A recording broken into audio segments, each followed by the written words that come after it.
The solo run. One of Pokemon's most popular challenges. There was a time where these felt inescapable, but I'd say things have cooled down quite a bit. But today, I want to do a true solo run. One where I complete the game by obtaining just one Pokemon, and only registering a single entry to my Pokedex. So pretty much the exact opposite of our job description. Now, if this concept sounds a little familiar, I have no clue. I don't know.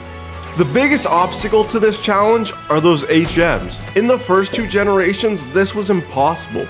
But then a hero appeared, Mudkip. But Gen 3 giveth, and it giveth some more, introducing double battles, and mandatory ones at that. So now even the mighty Mudkip can't take on the challenge alone. Also, you're forced to take a cast form, which is the earlier roadblock in those games. This forced gift situation also applies to Gen 6 with the Kanto starters, leaving us with only Croconaw and Feraligatr. But those are evolutions, so really just Snivy and Oshawott in the pre-HM removal era. Except you have to catch the cover legendaries in those games to progress. This is gonna be impossible, huh? But we do have the post-HM games. Scarlet and Violet, Sword and Shield, and BDSP all have mandatory double battles. In the case of Let's Go and Legends Arceus, they have catch requirements, leaving us with just Gen 7 and its 3 starters, Rowlet, Litten, and Popplio. But in Sun and Moon, you're forced to catch Nebby during the main story, so that means it all comes down to Ultra Sun and Ultra Moon. I choose Rowlet because after analyzing the game, I was able to determine that it was the best. No, it's just really cute. Look at this guy, man. Now, it's gonna be my only Pokemon, so I should name it something important. Yup, really important. We beat our rival, we get our Pokedex. Wow, I can't believe they decided to scrap it talking in future games. What a shame. Before you finish Alola's tutorial, you must face this random teacher, and she just destroys my boy. Now, I'd love nothing more than to come up with a cool strategy, but I'm like 10 minutes into this run, all I can do is grind up. But I do win off a Quick Claw Pop, which is always hype. After that, things aren't much different than a casual run, until we save Rowlet from puberty. I mean, count your blessings, Rowlet. We head for our first trial. On a side note, this Pokemon game has travelers from a different world here to seek help to save their doomed dimension. We also learn about Z-moves, which will be very useful later. I hope. I'm trying to add some foreshadowing into my scripts, but as of writing this, I have no clue, man. We head for Melee Meadow and take on Dulce's Furfrou. And our Rowlet stunted growth's already starting to be an issue. Oh yeah, we find Lily's cat. And the stage is set for the first grand trial. Fun fact, I picked the flying type. And so we set sail for Akala Island. But first we get to do Mantine Serve. Gnarly. On shore we meet with new and familiar faces. Not really worried about any of them, but Akala Island does have the scariest trial in the run. Though since this place has the grass, water, and fire trial, I was gonna have problems here no matter what. We beat our rival, then we beat our edgy rival, because that's just how Pokemon works these days. Time for the water trial. So I really thought our secondary typing would be a huge plus since flying beats bug. But instead, we just get outsped and two-shot by a 4 times effective ice move. Now yeah, I could try and grind until Aurora Beam stops two-shotting, or I use this X special defense and spam heal until I win. And another victory earned and deserved. And now that our grass type has the Waterium Z, we can finally intimidate rock types. Cool? Next we head for the Battle Royale. They really did just fumble free-for-alls and just never tried again. Let's do the fire totem. Yeah, that makes sense. I'm just gonna go head back to the first island because you should only buy drugs from someone you trust.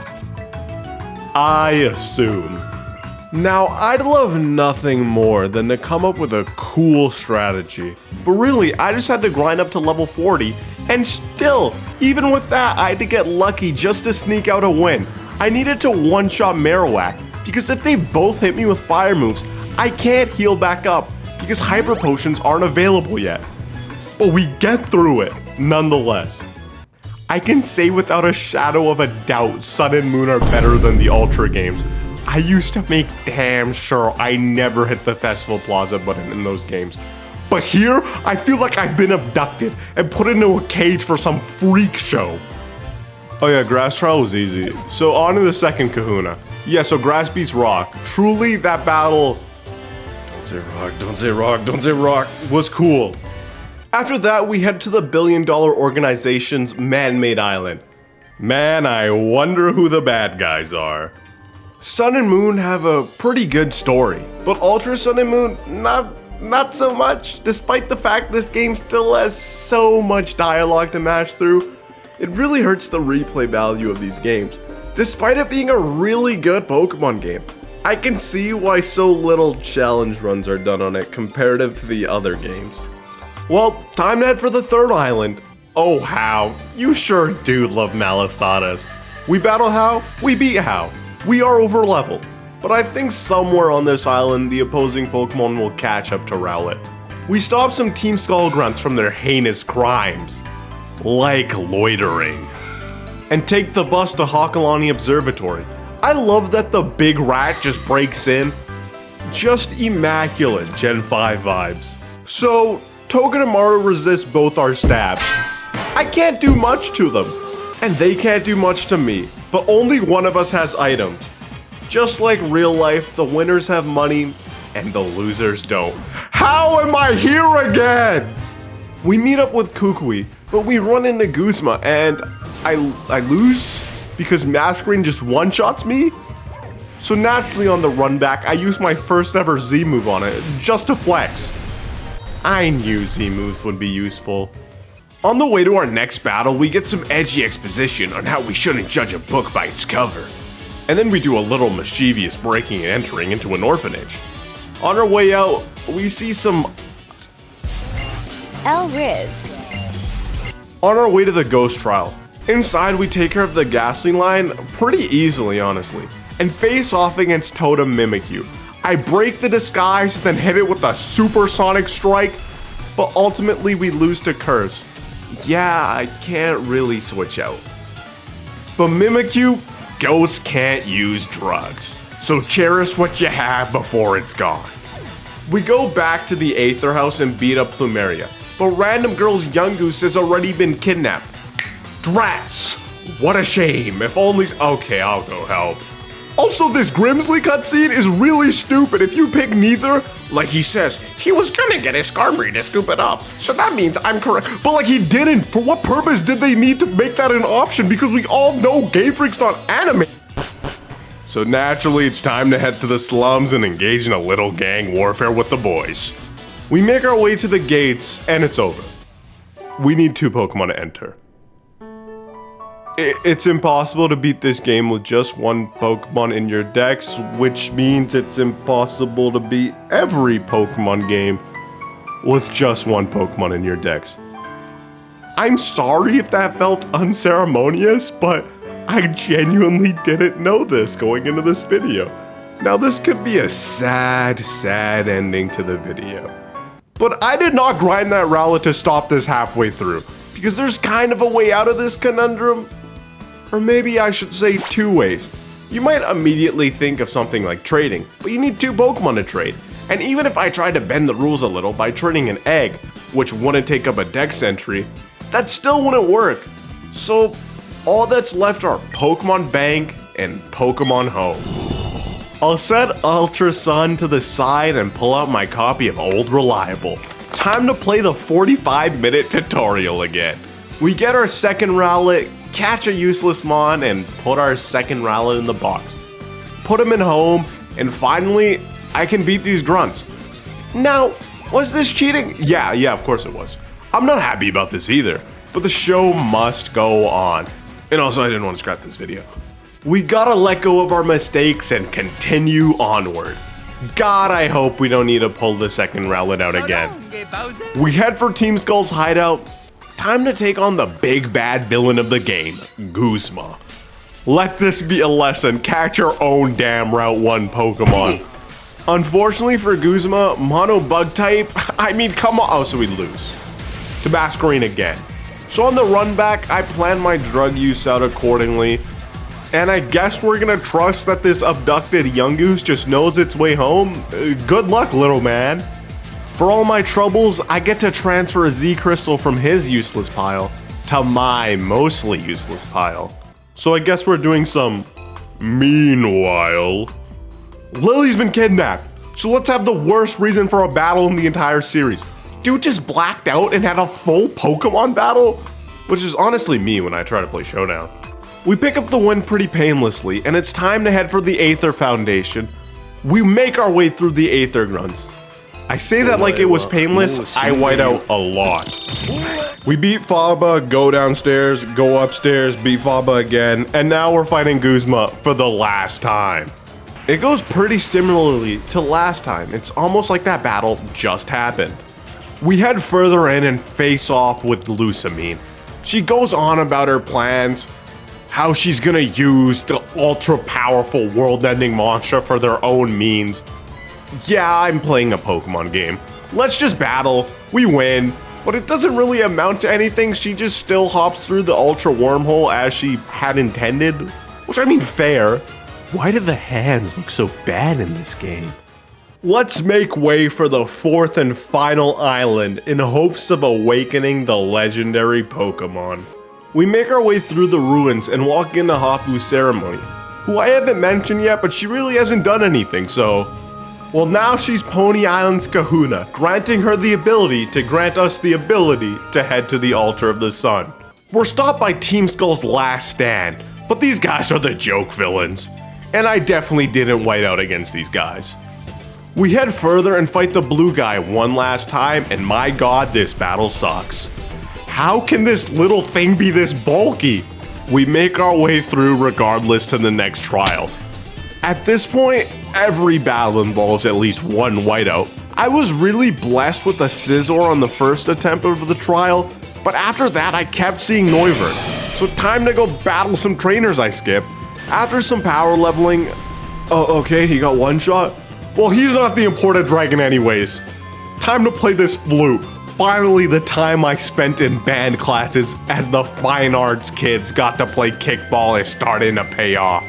And Nebby awakens. And then the plot of the game happens. Necrozma shows up, it tussles with Nebby. Is this technically 4?